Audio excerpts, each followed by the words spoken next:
Wow, ginhugasan mo gid mayo yung motor mo nung ba? Dahil kay kung si Manang maggamit ng motoro ay kita na abig na limpyuhan na. Walang tablay tsura niya kay. Pero tika iko na naman na. Nang hindi ka magkatunang? Lakta na ko importante, day.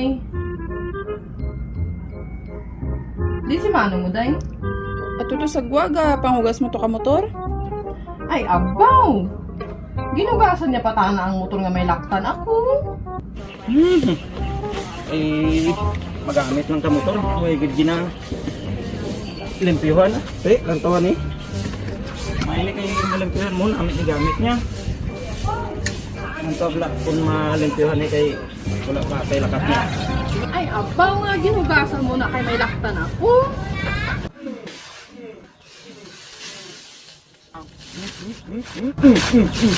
Maayo ka lang tino magamit ka motor. Kung maghugas gani, way mo ginahugasan. Hindi ba sa ako? Ikaw tulakat?